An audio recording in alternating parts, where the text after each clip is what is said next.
A paz do Senhor, amados irmãos. Hoje vamos continuar a falar sobre as nossas crianças. Crianças nossas que são muito preciosas, que são uma dádiva, uma herança de Deus. Falamos na semana passada sobre a comunicação. A comunicação é muito importante. Hoje vamos falar sobre influência de outros ensinos, influência de outras educações dentro da nossa família. Nós, como os pais, temos essa responsabilidade. Temos a responsabilidade de preparar os nossos filhos para o mundo, os nossos filhos para a sociedade, os nossos filhos para outras famílias. Nós temos aqui um legado que tem de ser passado. Nós não somos detentores de toda a verdade. Quem é detentor de toda a verdade, de todo o conhecimento é Deus. Mas alguma parte dessa responsabilidade, com o auxílio de Deus, é passada a nós, aos pais. Então nós temos interagido com alguns ministérios, Ministério de Educação, Ministério de Desportivos, temos interagido com as igrejas para poder nos auxiliar nesta educação, neste ensino. Uma criança que tem problemas na família, que não tem um acompanhamento da família, encontrará muitas barreiras para poder ter uma assimilação desejada na escola. Uma criança que tem dificuldade em ter alguém que lhe oriente para ir para a igreja, fazer o acompanhamento daquilo que ele poderá provavelmente aprender na igreja, ele então terá um bloqueio para poder ter esse aprendizado dentro de si, porque não há quem o leve, não há quem instrua, não há quem supervisione. E nós, os pais, temos essa responsabilidade. Não é impossível. Temos muitas histórias de superação, temos muitas histórias de pessoas que conseguiram, de pessoas órfãs, de pessoas que não tiveram esse acompanhamento, mas essa responsabilidade é passada a nós pais. E dentro dessa educação que eles têm recebido, também temos tido algumas influências negativas. Eles aprendem aquilo que eles deveriam aprender e aprendem também o que não deveriam, porque eles interagem com outras pessoas, eles conversam, eles veem e eles captam. Uma das coisas que as crianças têm, que eu falo isso por experiência própria, as crianças captam e gravam. E muitas das vezes a forma de eles se expressar em casa, positivamente ou negativamente.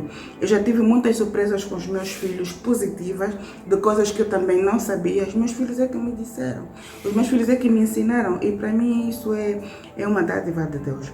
Contudo, as influências negativas, as más companhias, as más interações também têm contribuído negativamente para o desenvolvimento das nossas crianças. Então hoje eu trago aqui alguns itens para nos ajudar a nós como pais, a auxiliar nesta educação e neste ensino, a nos tornarmos participativos. O primeiro item que eu trago é tornar explícito o direito dos nossos filhos. Os nossos filhos devem saber quais são os direitos deles. Eles devem comer, eles devem ter proteção, eles devem ter acompanhamento, eles devem ter uma educação, eles devem ser introduzidos na sociedade. Isso eles têm que ter conhecimento. Eu no próximo vídeo vou publicar, vou pedir aqui para poder partilhar com vocês os direitos da criança, que foi divulgado pela Unicef, que agora tem os 11 direitos também da criança que falamos, que foi introduzido agora pelo nosso Ministério, para o ENAC, mas hoje eu vou apenas me cingir nisso. As crianças devem saber quais são os seus direitos. O outro item que eu gostaria de falar é também estabelecer uma rotina organizada.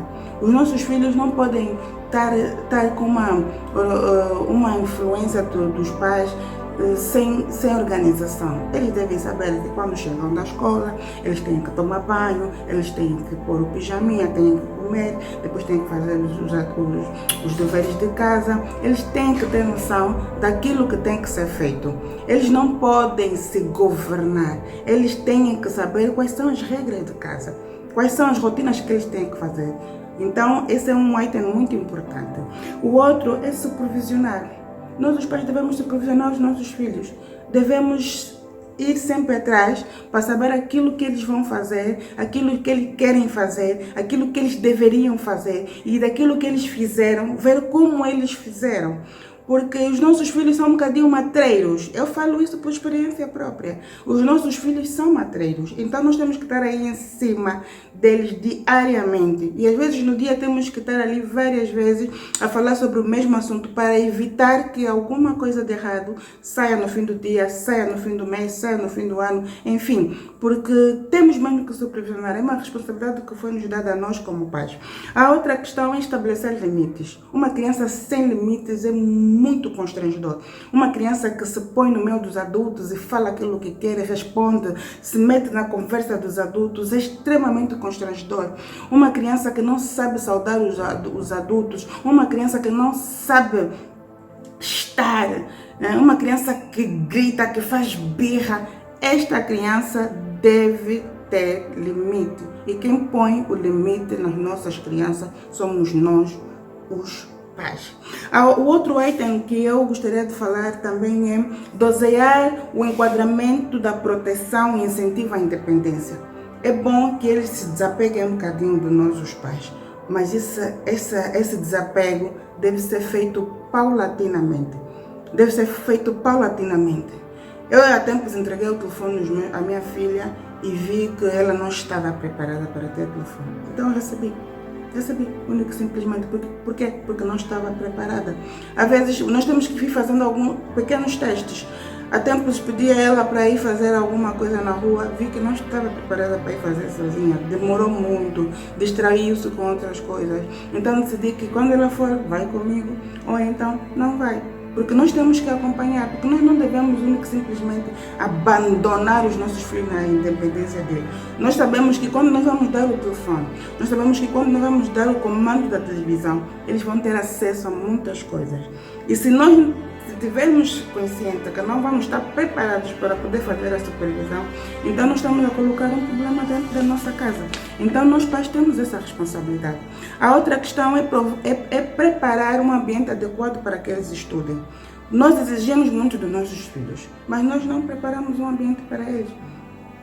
Queremos que eles estudem, mas estamos a pressionar, estamos a gritar, temos aqui um ambiente familiar, não colocamos aqui todos os dispositivos necessários para que ele tenha um aprendizado com qualidade. Nós, pais, temos que nos preocupar com isso.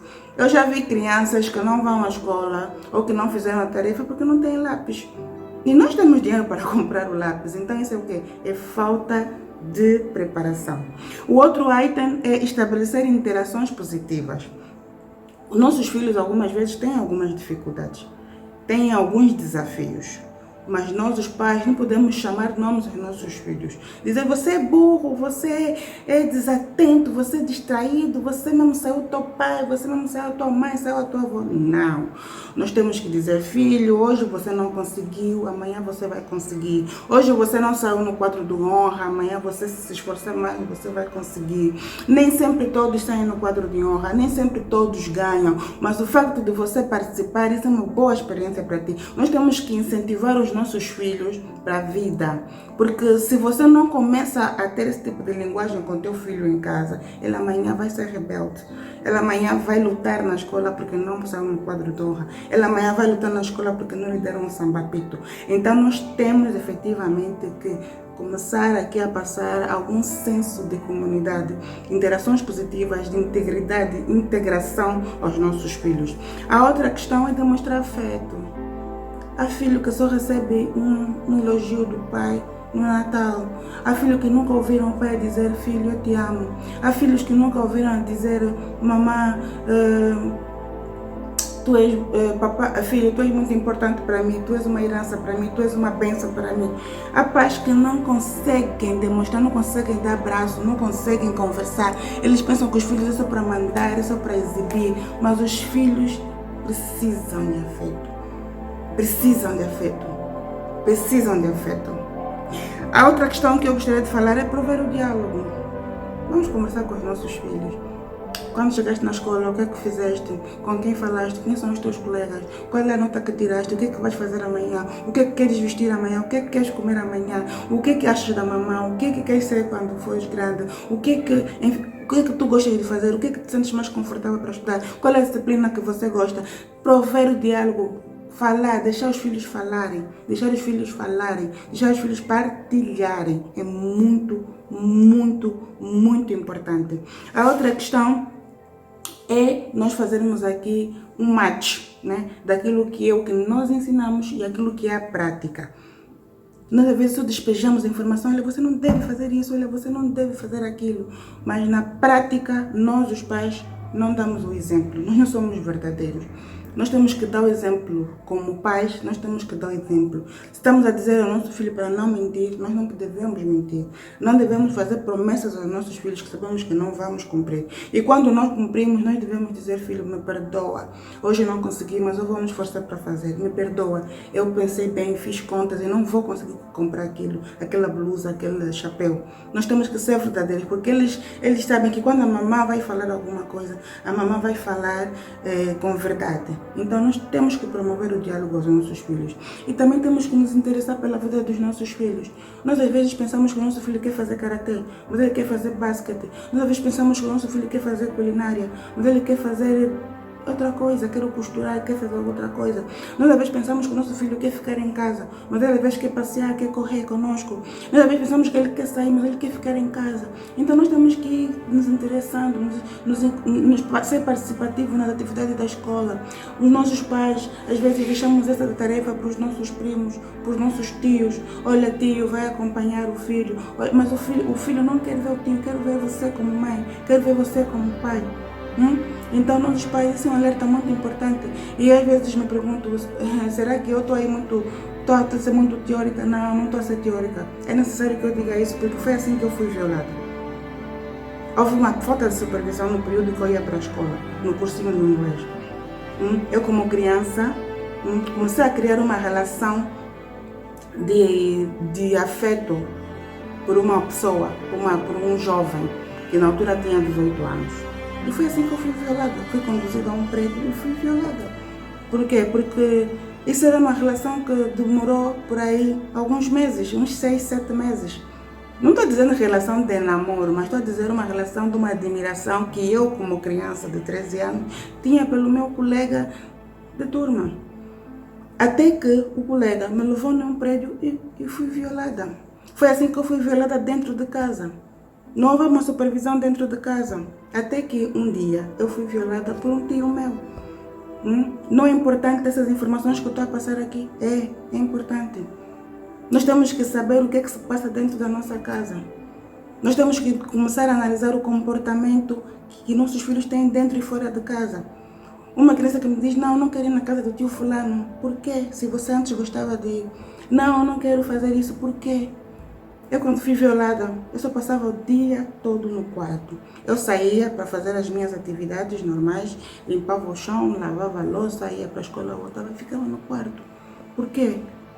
Porque eu tinha muitos sentimentos de culpa, sentimentos de vergonha, sentimentos de... muitos sentimentos. Mas isso podia ser ultrapassado.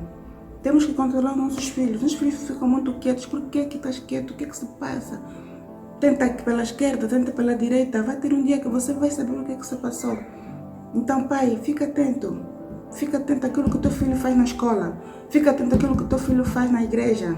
Fica atento àquilo que o teu filho faz na rua, na casa do primo, na casa da tia. Fica atento. Porque um pequeno deslize é o suficiente. E a desgraça entra na nossa casa. No próximo vídeo vamos falar sobre abuso sexual. Vamos falar sobre abuso sexual. Eu espero que os irmãos estejam preparados. Efetivamente tem passado aqui muita teoria, mas é necessário que haja essa teoria para que os irmãos entendam perfeitamente o que é que tem que ser feito a nós como os pais. Amém?